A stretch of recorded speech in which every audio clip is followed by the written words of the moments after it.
الله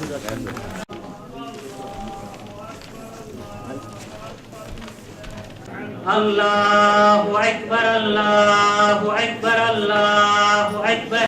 اللهم صل على سيدنا محمد وعلى أصحاب سيدنا محمد وعلى أنصار سيدنا محمد وعلى ذرية. الله أكبر الله أكبر ولله الحمد. الله أكبر الله أكبر الله. لا إله إلا الله. الله أكبر الله أكبر الله أكبر الله أكبر ولله الحمد. الله أكبر الله أكبر الله أكبر. لا إله إلا الله. الله أكبر الله أكبر ولله الحمد. الله أكبر الله أكبر الله أكبر. لا إله إلا الله. الله أكبر الله أكبر ولله الحمد. كبيرا والحمد لله كثيرا وسبحان الله وبحمده بكرة وأصيلا. لا إله إلا الله وحده صدق وعده نصر عبده وأعز جنده وهزم الأحزاب. Imam will say Allahu Akbar and hold your hands, inshallah. Then Imam, everyone has to say Sana Subhanaka Allahumma wa bihamdika wa tabarak ismuka wa ta'ala jadduka wa la ilaha ghayruka. Then the second takbir, raise your hands to the ears and leave them unfolded. With the third takbir, raise your hands to the ears and leave them unfolded. With the fourth takbir, raise your hands and fold them. And inshallah Imam will recite Surah Al-Fatiha and any other surah. And the prayer goes as usual. In the second rak'ah, the takbirs are before ruku'. With the first takbir, with the first three takbirs, raise the hands to the ears and leave them unfolded. With the fourth takbir, go down for the ruku'. And inshallah, without raising hands, and complete the prayers. Inshallah, the Salatul Eid is going to start now. Please stay tuned. Things of this world diverts you from the more serious things until you visit the graves. In time, you will indeed come to understand, and again, you shall soon know and understand. My dear brothers and sisters, we've been talking and hearing over the last few weeks about sacrifice and the nature of sacrifice and the example of our beloved Prophet Ibrahim alayhi salam. But the real question comes, so what? What are you going to do about it? We hear these things, we come to Eid after Eid, we go through year after year, but unless there is some real impact or change in our life, then we miss the point. If we spend each khutbah and each year hearing about the importance of making sacrifice and making change, and we're always thinking that, gee, I hope it's that other guy who hears it, because that other person is the one who needs this lesson. And we never look back at ourselves, then we've missed the boat. And I picked this ayah because Allah subhanahu wa ta'ala is reminding us that ultimately what is critical is what is to come. Because all of these things that we get tied up in, wealth and prestige and position and power and authority and politics and all of these different things that pull us in so many different directions and distract us, are exactly that, distractions. And they're dangerous because they fill our time and our mind, and it's not until that moment of death then that we see things clearly, that the veil is lifted, that you suddenly realize that it was all petty. All of these things that caught us up and distracted us in so many different things. You find that people who have been given a prognosis of a short time to live, someone who has been told, oh, you have cancer, you have 2 months to live, suddenly begin to realize how petty so many of the things they were involved with, whether it was the politics or the old hurts whether it was the attempt at having a good image, or whatever it was that people get so caught up in, and have them with the Catholic. All of these things of the world that people get taken up with and consumed with, all becomes irrelevant. All becomes petty, because then they see the reality of what is to come. And this is why the person who is at their death, Allah describes as begging the angel of death for just a little bit more time. Because when that angel of death has come and they see that the time is up and the soul is to come out, they beg for just a little more time to be good, to be generous, to increase in their worship, to increase in their kindness and of benefiting others. Because now they understand what is truly important. And hence Allah says, كَلَّا سَوْفَ تَعْلَمُونَ. Indeed, you will know. When that time comes, you will know, you will have that yaqeen, that certainty. But the real question is, do we have to receive a death sentence? Do we have to be told that we only have a few months to live? Do we have to be at that point where the angel of death is coming, and we see the angel of death coming before we wake up and realize that all of these talks, all of these khutbahs, all of these Ramadans and Hajj, and so many of these things are all talking to us individually, each and every one of us. That it wasn't really ever the other guy who needed to hear it, but it was always us who needed to hear it. That we needed to step up and take some responsibility for my life, for our lives. And my challenge to myself and to each of you is that you make real change in your life. And I don't mean the political promise kind of change, where we hear about change and then it's nothing that ends up being serious, just lip service and excuses. Because we've all heard and talked about that kind of change. MashaAllah, that's very important. Oh, that was a good point you brought up. Yes, inshallah, that's great. But we have no real intention of making change. But making real change in our lives, that's going to require real sacrifice. As we mentioned on Friday, what is it that we have to give up for the sake of Allah subhanahu wa ta'ala? What is most difficult for us? So that we can truly say that yes, we sacrificed for the sake of Allah. We gave up that thing of value for Allah subhanahu wa ta'ala so that we might have that which is better. Again, sometimes it's money. People talk about money a lot, although for many it's not necessarily money. For some, as I said, it's easy to give away money. It's no problem. But if that's truly what your heart is attached to, then by all means, give it. And be aware that it's relevant to your income. If you're earning $1 million a year and have $5 million of assets, $10,000, alhamdulillah, is $10,000, but that may be nothing for you. That may be no sacrifice for you. Now, if you donated $2 million of your assets, that may be a sacrifice for you. So keep in mind that when we talk about sacrifice, it's relevant to you. Each of us individually may have different levels of what is a sacrifice. Maybe it's our time. As we said, some of us are so reluctant to come put some consistent time. Why is it difficult to find volunteers to come and teach Sunday school or to join in and help the message on a regular basis? Committing maybe 3, 4, 5 hours a week and being consistent about it, not making it the bottom priority so if anything else comes up that we are unable to make those changes, or if anything comes up then we drop our volunteer time. Or perhaps one of the most common and difficult is our egos, that we can't stand to be wrong, or the idea that someone else has a better idea, or that somebody else's way of doing things might be a better way of doing things. That at the end of the day, that we have to be right. That we play at being humble, but it's not truly in our hearts. We truly feel that we're the most knowledgeable, that we're the best suited, that we're the most correct.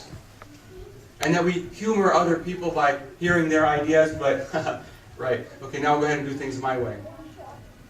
Our ego can sometimes be the most difficult thing that we have to sacrifice. This is why we're told that the best of people, if two people are arguing, the best is the one who gives up the argument first. They get a reward for giving up the argument first. And if they were correct, they get a double reward.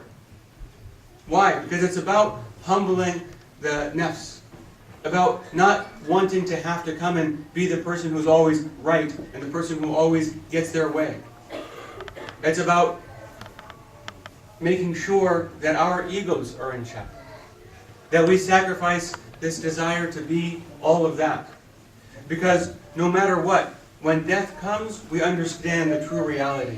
And we understand that all the created things are worthless, that we held on so dearly to it. And we're willing to give it away, fling it away, just so that we might have some gain in the hereafter. And Allah mentions, again, in the Quran, so many ayat about people who on the Day of Judgment are asked, would you give up everything? Would you give up the world? All of your friends, all of your family, just to save yourself from the hellfire? And they say, yes, we would willingly give it all up. And Allah tells them, I didn't ask you to give up everything though. He only asks for a little. But let us look to ourselves and sacrifice while we can, so that we can take these lessons and make these changes ourselves. That we don't leave this day, these past 10 days of virtue and benefit, except that we have improved our condition in this life and improve our condition in the hereafter. وَأَقُولُ قَوْلَ هَذَا وَأَسْتَغْفِرُ اللَّهَ لِي وَلَكُمْ. Ask Allah subhanahu wa ta'ala for forgiveness.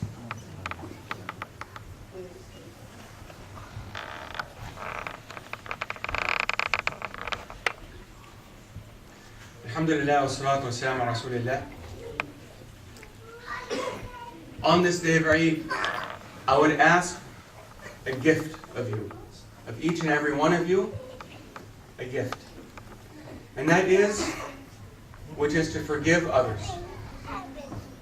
I would ask every one of you to make an intention to forgive those people who have caused you some harm in the past. Those people who have wronged you in the past. Those people who may have hurt you or done something injurious to you, forgive them. Let it go from your heart. Make that a gift to them for the sake of Allah subhanahu wa ta'ala. And for some, this may be the big change in your life. Maybe this is the change, to let something go that you've been holding on to for months or years or decades even. To let things go. From the wisdom of Luqman, he mentions, if you are in prayer, take care of your heart. If you are eating, take care of your throat.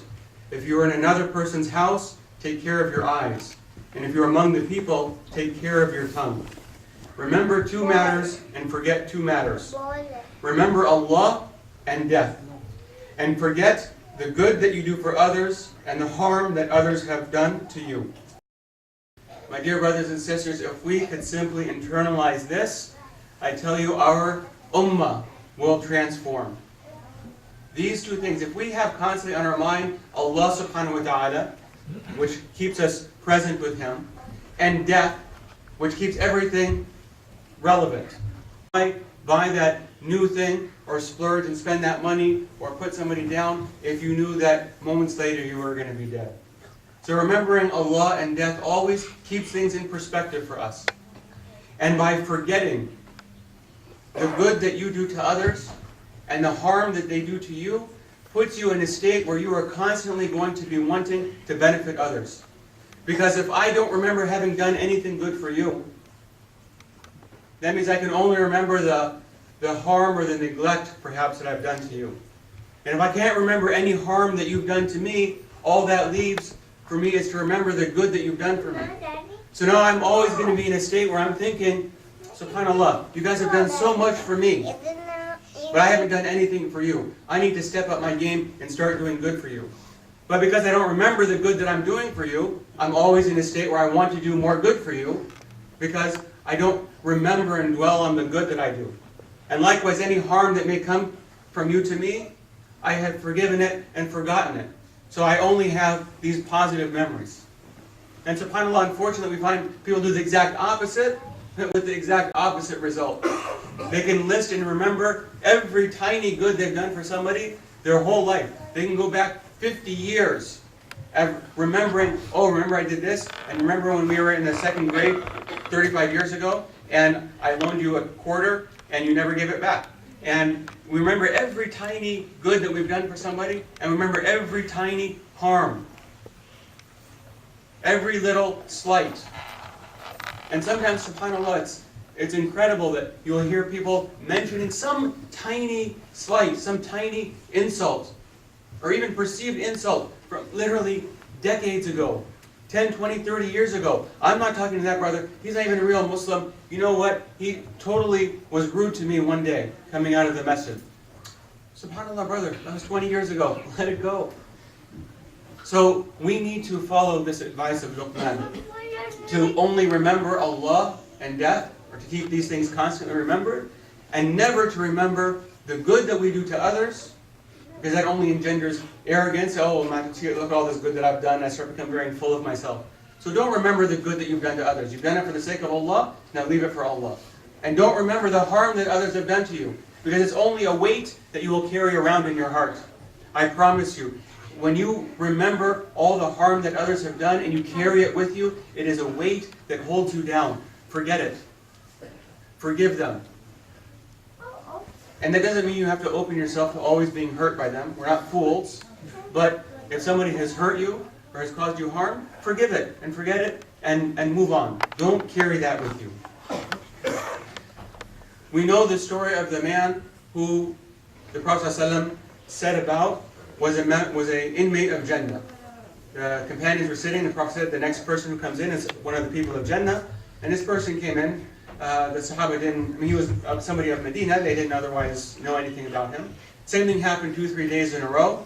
So finally one of the companions wanted to know, what is it about this person that the Prophet would say this is a person of Jannah? So he made some excuse to go stay with the man for a few days, and he just observed him, what he was doing. And he saw that the man wasn't doing anything special. The guy was praying the 5 prayers, but he wasn't fasting during the day. He wasn't standing in the night doing the hajj. He wasn't, giving sadaqah. He wasn't doing anything special. And so the companion said at the end of the 3 days that he had with him, he said, SubhanAllah, I just, here's what happened. The Prophet said this. I wanted an excuse. I wanted to see. I'm just curious. Is there something? Did you change your routine? When I came, or is there something that you do that maybe I'm not seeing? And the man said, SubhanAllah, really by Allah, there's nothing I do differently. What you see, this is my life. This is what I do on a regular basis. He said, perhaps the only thing I can think of might be that I don't go to sleep at night with any ill feeling in my heart for any other believer or any other person. This one thing of forgiving doesn't mean he never got hurt, that nobody ever did anything to him, but he didn't hold it. He let it go. He forgave them. And because of this, he was in paradise. And in fact, we know, Allah subhanahu wa ta'ala mentions we're told in a hadith, that on the day of judgment, an angel will come and say, let him stand whose reward is due upon Allah. No one will stand. The angel will repeat the same thing. Finally, somebody will stand up and ask, whose reward is due upon Allah? And the angel will respond, those who forgave and pardoned others. So then, so and so many tens of thousands of people will stand up, and they will be put immediately into paradise, bypassing the judgment.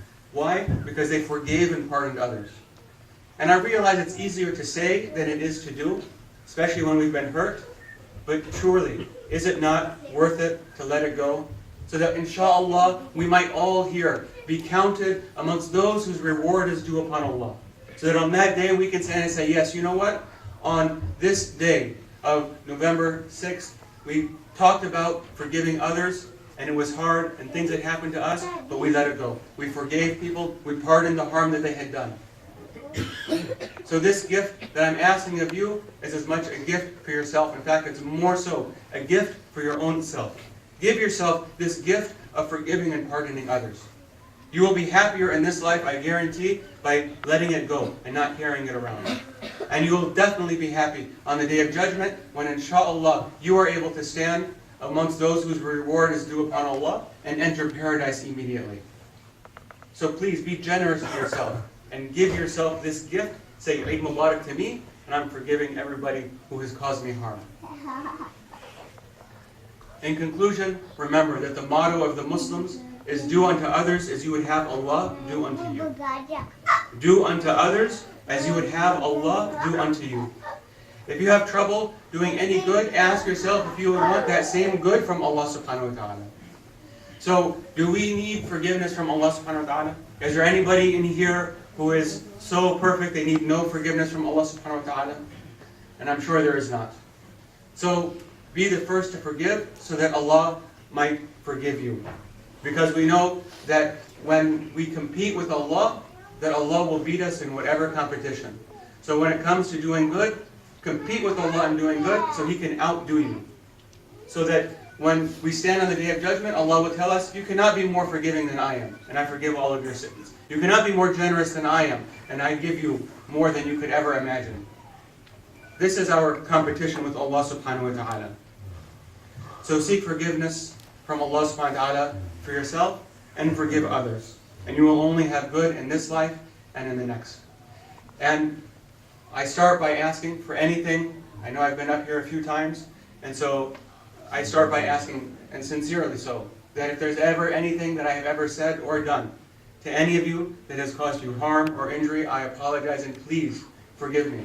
If there is something that you need from me to square things up, please tell me. Because I want to have a good and open connection of brotherhood and sisterhood between all of us. And so I ask that you please forgive me for any harm. I promise you it was not intentional. And inshallah, we can be reunited in a similar and better gathering in the highest of Jannah, Jannah Firdaus. So, أقول قولي هذا واستغفر لي ولكم. Eid Mubarak, congratulations, and inshallah, may Allah bless you all and grant you happiness and joy and Firdaus. Assalamu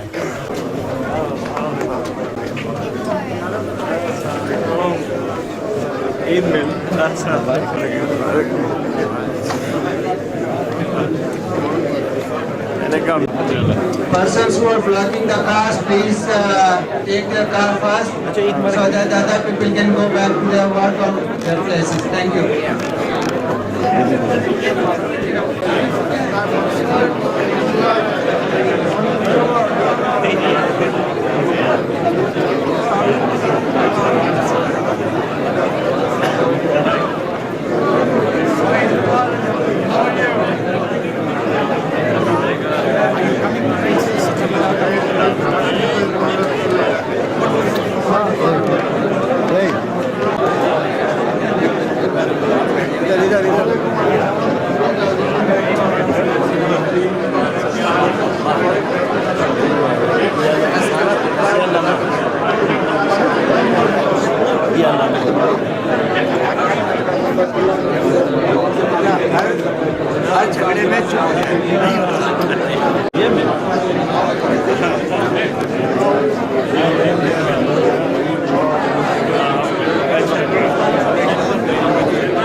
Could you find the most?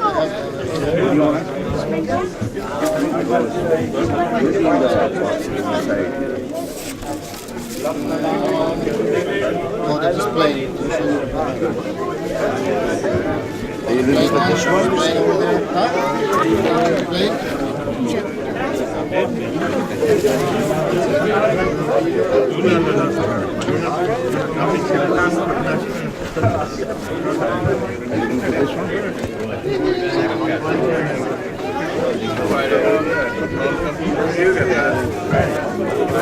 आप movie तो ले रहे हैं movie बताने वाले हैं किसी फिर मैं तो यूट्यूब पे डाल दूंगा ओहायो ईद नमाज नहीं ओहायो नहीं अब मस्जिद के नाम से डालो ना भाई डेटन भी नहीं है ये डीएमएस है डेटन में 6 मस्जिदें हैं क्या होगी डेटन में 6 मस्जिदें हैं अच्छा तो आप डीएमएस बोल के डालिए डीएमएच जी डीएमएस डीएमएच एस एस और क्या मतलब हुआ इसका?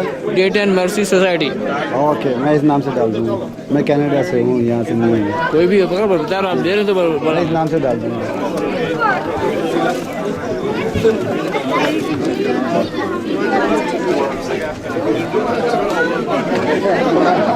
I find so hard walking up.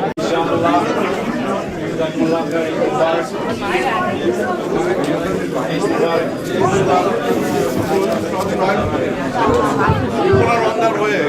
We don't want everybody to be around all this fear, right?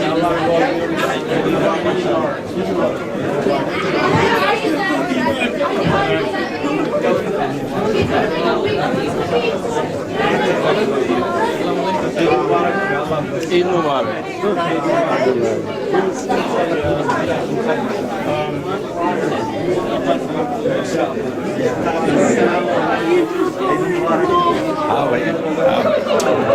To your masjid, may Allah bless you and your family. Your masjid need your help. Jazakumullah khair. Jazakallah khair. May Allah reward you and your family. Eid Mubarak, brother. Eid Mubarak, ya akhi. سعيد إن شاء الله وأنت بخير الله يحفظك. Eid Mubarak. Eid Mubarak. Give to your masjid, please. Support. किस तरह फिर मैं उठाता हूँ जूते बताएं मुझे।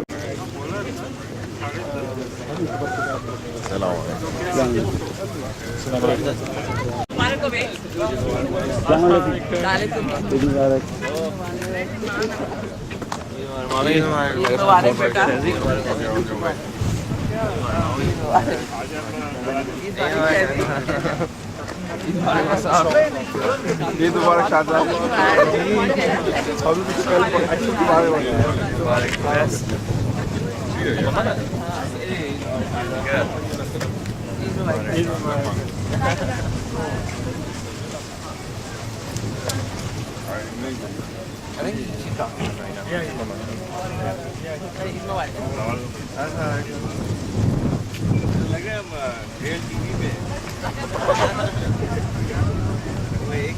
एक कैमरा है हमारे